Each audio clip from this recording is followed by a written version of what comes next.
Hello, everyone. I'm Angela Rosa DiDonato. And I'm Marian Leary. And you're listening to Amplify Nursing, a Penn Nursing podcast supported by the Pinola Fund for Innovation in Nursing. Amplify Nursing features nurses who are leading the way in science, policy, and innovation. Our guests defy stereotypes, define practice, and disrupt convention. We highlight the breadth and depth of nursing influence on society by amplifying nurses who are pushing boundaries and breaking down barriers to build a new paradigm. Every nurse, no matter where a nurse practices, is a leader. In this episode of Amplify Nursing, we speak with two influential voices in nursing leadership, Claire Zangerle, CEO of the American Organization for Nursing Leadership and the Chief Nurse Executive of the American Hospital Association, and Ina Williams, President of AONL and the Chief Nurse Executive at Yale New Haven Health.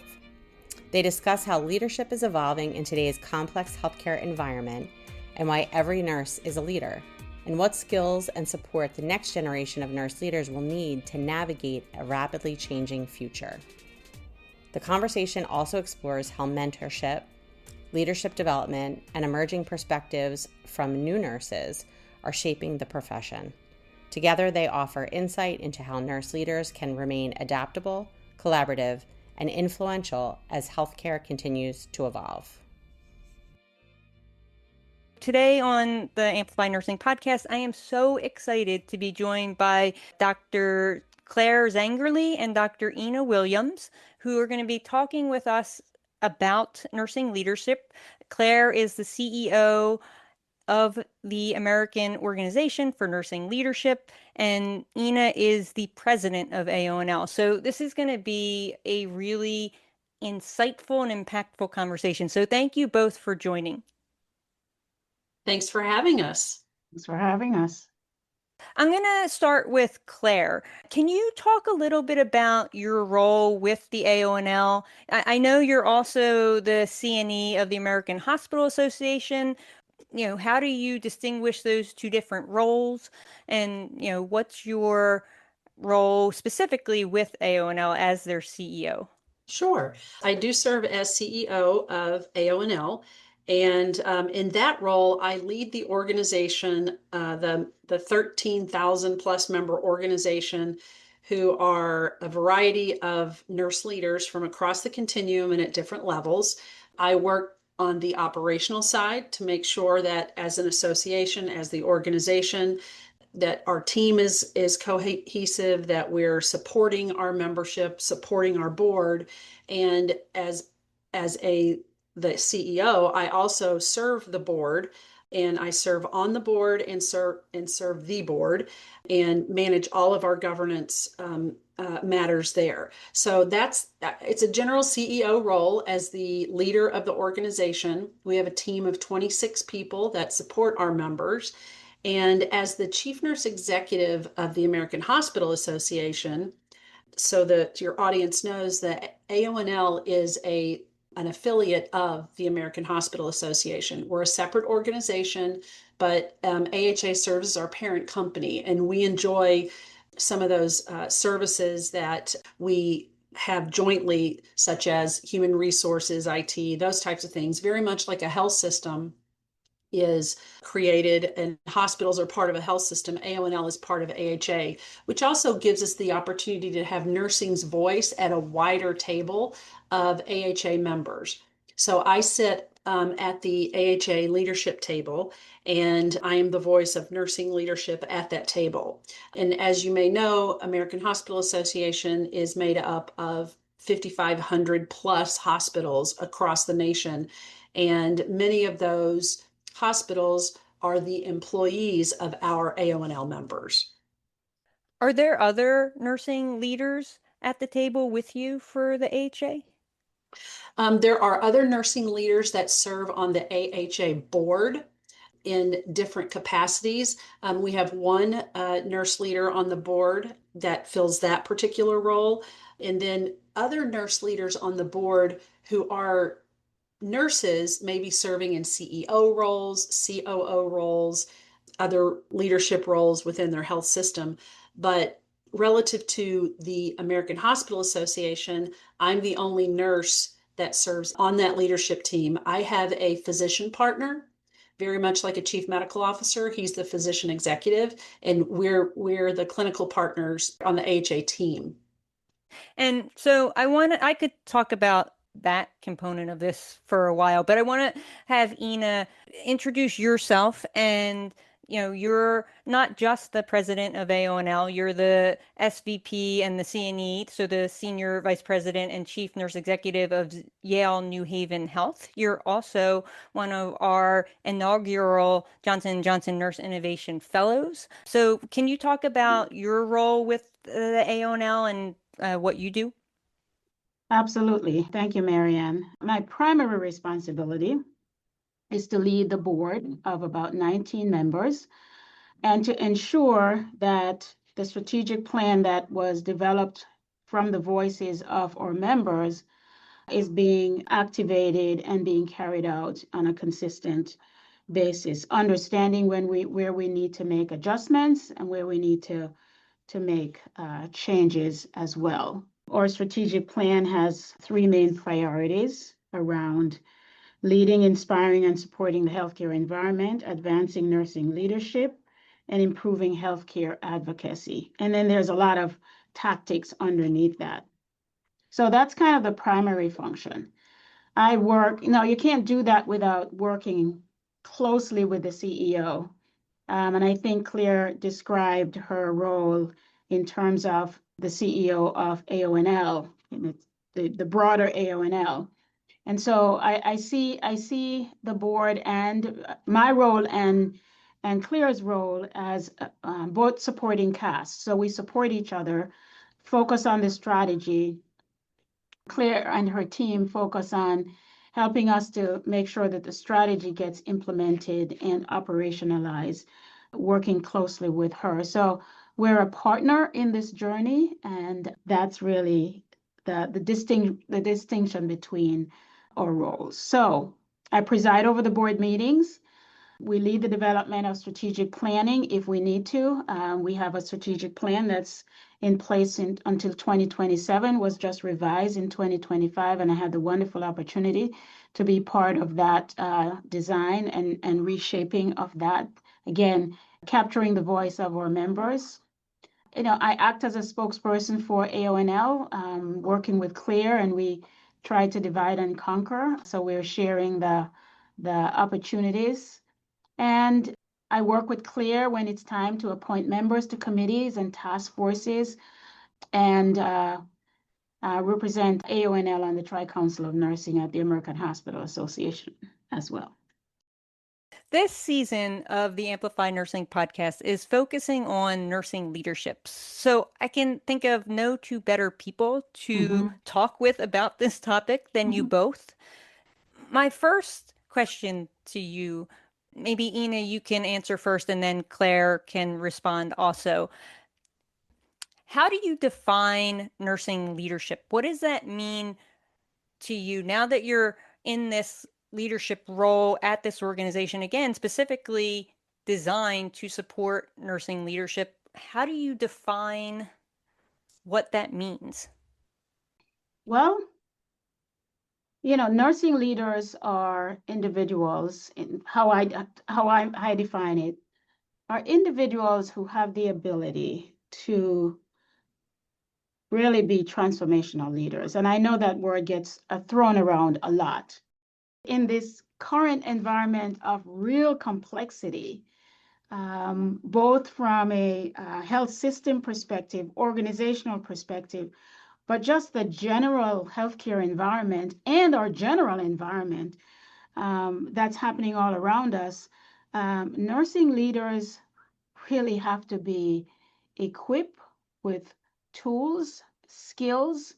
They have to be comfortable with a lot of ambiguity. They have to be able to move quickly. They have to be able to work in large teams and collaborate, build partnerships, and then really focus on the teams that they lead. And so how do they build the leadership teams to be strong so that they can in turn lead the front line to where we need them to go? So I think leadership more and more complex because we're working in a more complex environment. Leaders now need to also be technology savvy. The technology and artificial intelligence is moving so quickly. How do nurse leaders get themselves to the table so that they can have great conversation, that they can be informed, and that they can help in the decision-making process as teams are deciding what should we use and what should we implement and what should we integrate. So that's kind of how I think about it. Yeah, I think Ina makes some great points about nursing leadership. And nursing leadership is sometimes hard to define. And a lot of times we think of nursing leadership as every nurse. Every nurse, no matter where a nurse practices, is a leader.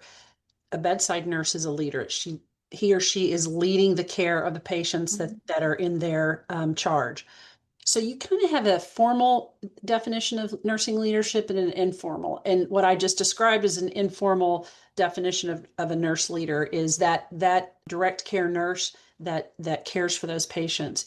And then the formal definition of a nurse leader is those that are charged to lead nurses in different care settings, and they can be at all different levels. They can be a supervisor, they can be a chief nurse executive that is in charge of an entire health system, but their charge is to drive strategy. Their charge is to elevate nursing wherever nursing is practiced in their particular area in their scope. And the nurse leader is both transformational and transactional, so that they're making sure that they're driving that strategy, but they also get the work done. So that's nursing leadership. And the discipline of nursing leadership is not necessarily recognized as a discipline. And that's part of what we do at AONL is we try and elevate nursing leadership as a discipline, very much like being a CRNA is a discipline, and being a nurse midwife is a discipline, and med surg nursing, or a care manager, that type of nursing. But we see nurse leaders as everywhere, and that's why at AONL we look at all of our members who are in our membership of AONL as a nurse leader, no matter where they practice. Yeah, it's interesting. I guess I would have never thought of myself as a nurse leader when I was working clinically. And honestly, I didn't even feel comfortable calling myself a nurse leader until probably a couple years ago. So I find it interesting that your definition is any nurse, especially if you're working at the bedside directing care. And I wonder, is your membership made up of clinical bedside nurses, or is it mostly nurse executives? Because I think that's where my mind goes when I think of AONL, is like nurses in leadership roles. Yeah, that's a great question based on what I just said about nurse leaders. We don't have direct care nurses that are generally members of AONL. They're generally members of their own discipline. Say they're med surg nurses, they're in the med surg professional organization, critical care, that type of thing.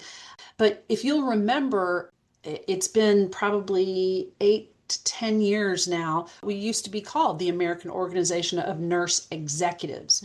We changed our name to Nurse Leaders so that we could expand our reach. It's not just nurse executives, because when you think of a nurse executive, you think of somebody in a C-suite.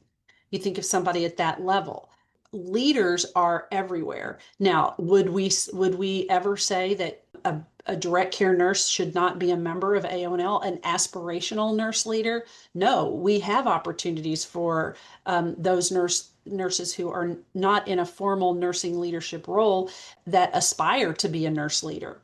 And some of our education is geared toward those individuals, and the resources that we have is geared toward those nurses. We have our resources that are cohorted for different levels of nursing leadership. So you have a nurse director, you have nurse managers, you have supervisors, you have emerging leaders. That's right. you have retired nurse leaders that are members of AONL who are still giving back to the practice of nursing leadership, but they may not be in a traditional nursing role. We have nurse leaders in industry who are leading the way with new, technologies and actually connecting with nurses so that their practice is enhanced. So it has evolved over the years, and I would say that's the biggest reason we moved from being called AONE executive to AONL leader.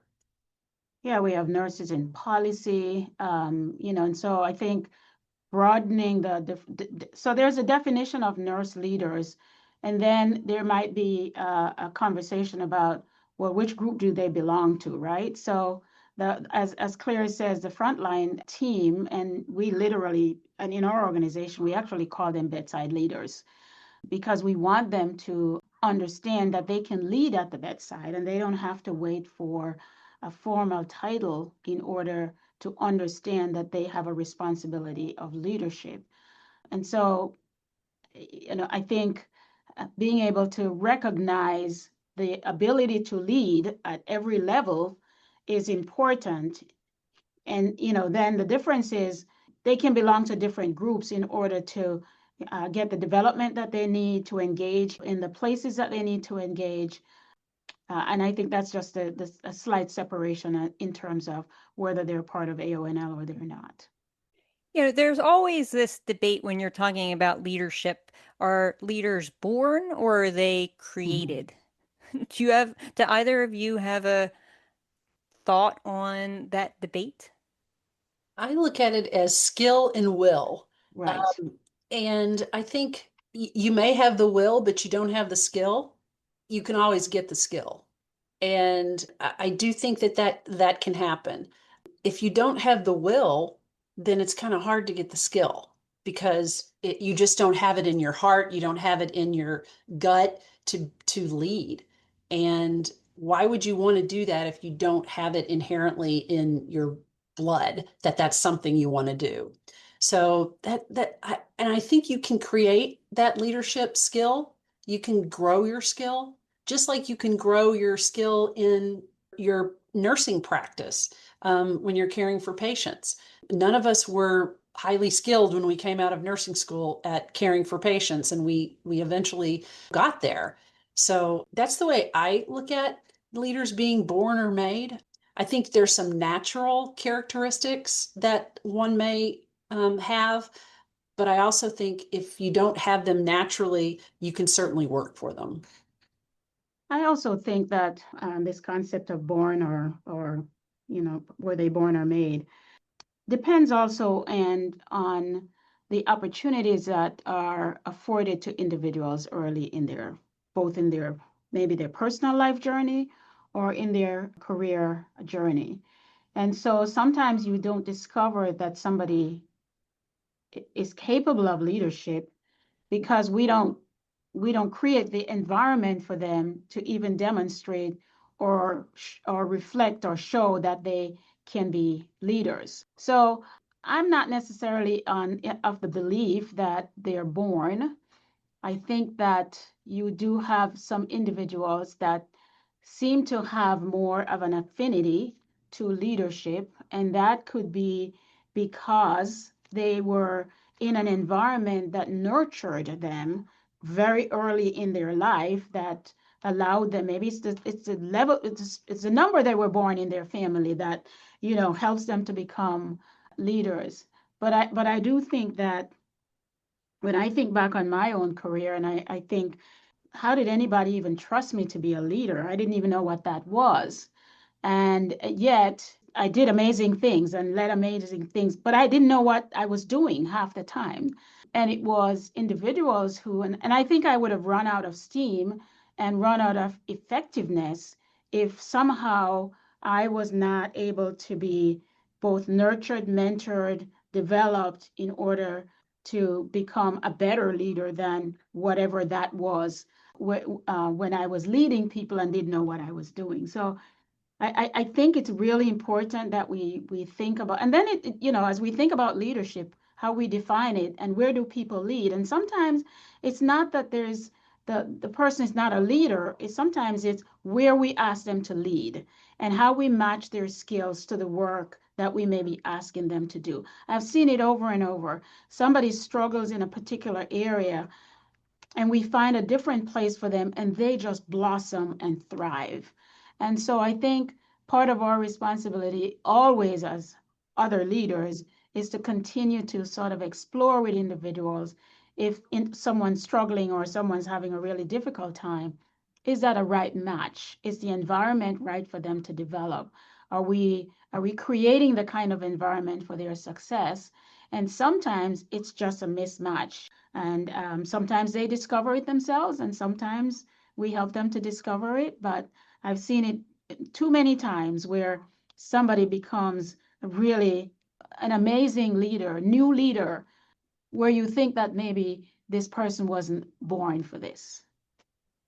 So it begs the question then, do you think we're doing enough in nursing school to prepare nurses to be leaders in this current healthcare environment and even in this current environment outside of healthcare?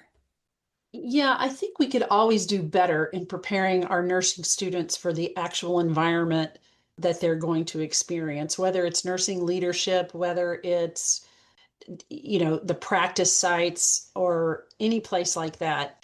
I think our students in nursing school have to learn so much that there's a picking and choosing of what is priority and what's not priority.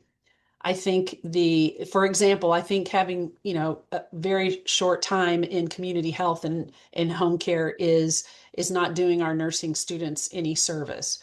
I think the same thing about nursing leadership? I do. I think that we could probably stand to weave more opportunities for leadership lessons in current curriculum. I don't think we need at an undergrad level extra classes on leadership. I think we need to embed it because embedding it it feels like embedding quality in everything that you do when you're practicing. I think embedding it in what they do and how they approach practicing and direct care is a way to teach them to be a leader. And I think sometimes some of those things are inherent in the curriculums and some are not. But I think that's where we have the opportunity.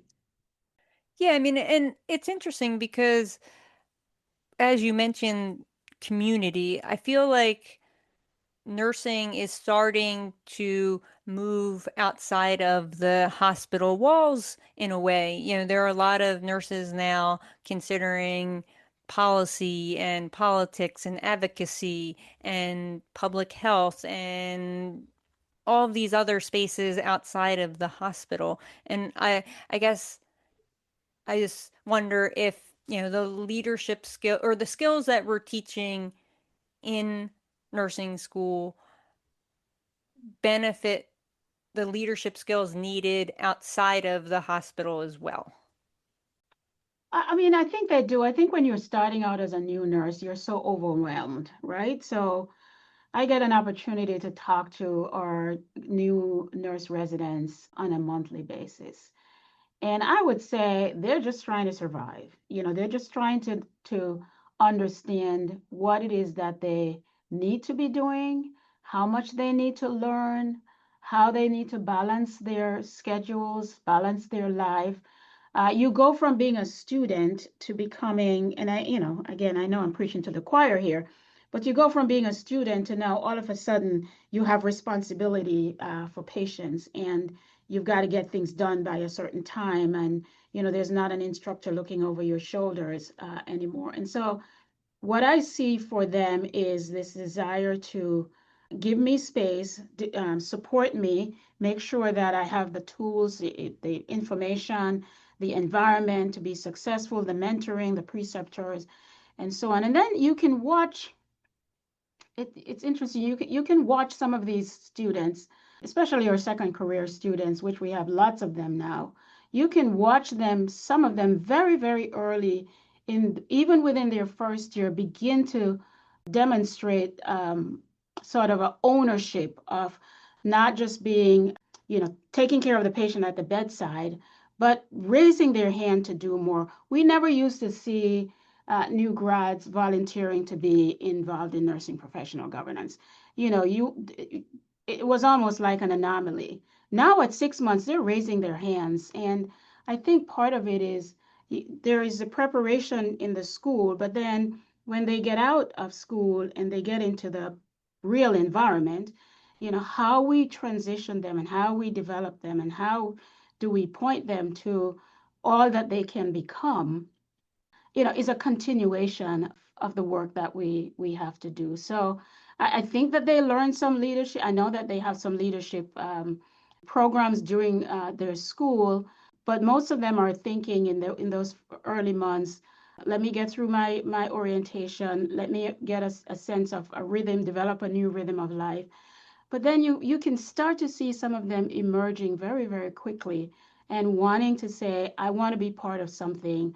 I want to be engaged in this initiative. I'm raising my hand to be on a committee.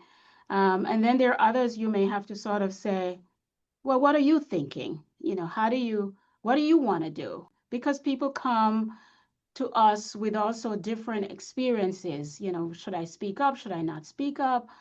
Have I spoken up my whole life and people tell me to shut up?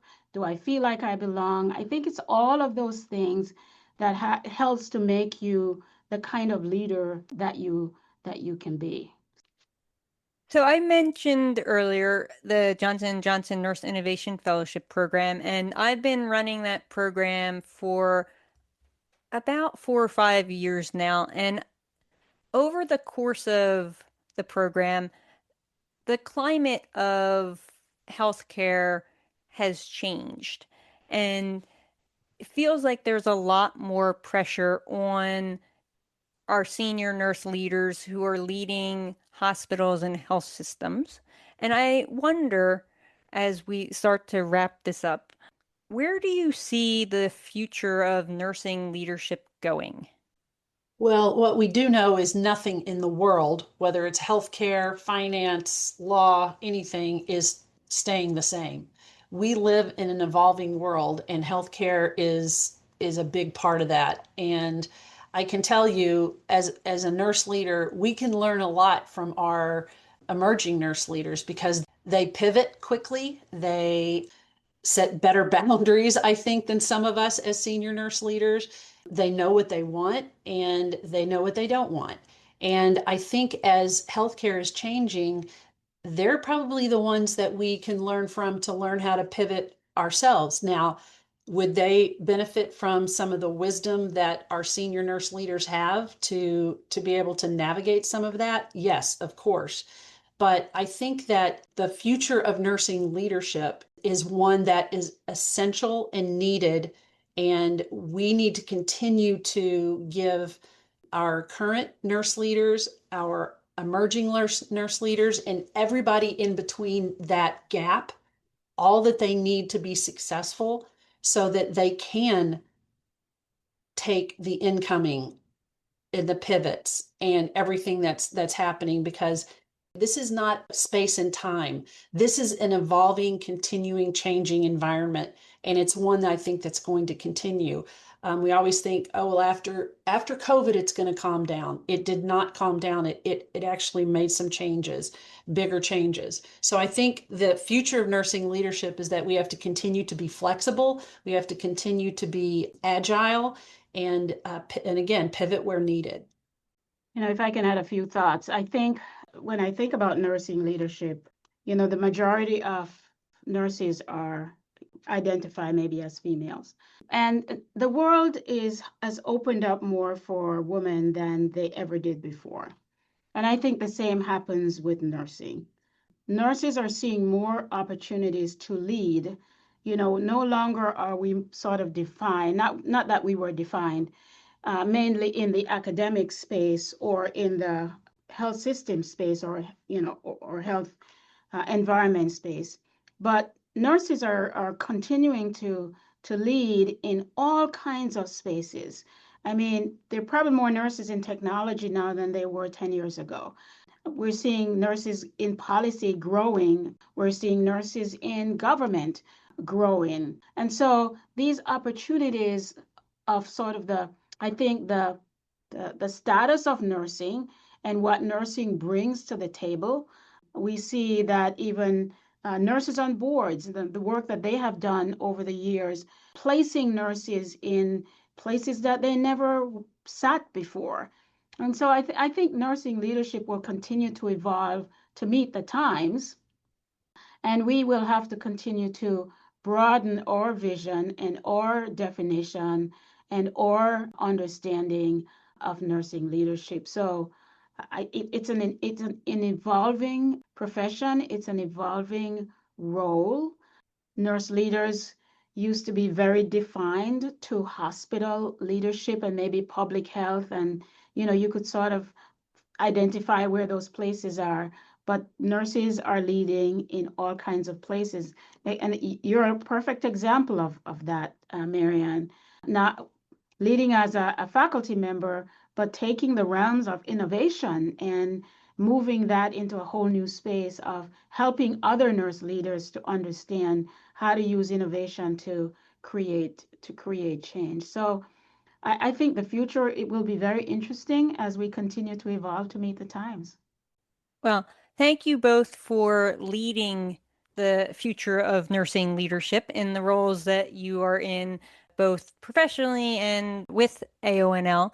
I hope to see you both at the AONL conference at the end of the month, and I really appreciate your time talking with us today. Hello, my friend. How's it going? Hi, Marion. How are you? I'm great. I really enjoyed my conversation with Claire and Ina. I learned so much. I did as well. I really enjoyed the conversation. I think that they have such a great sense of leadership and building leadership. And it was really interesting to hear and learn about what they're doing from a national organization standpoint to help propel nurses into leaders.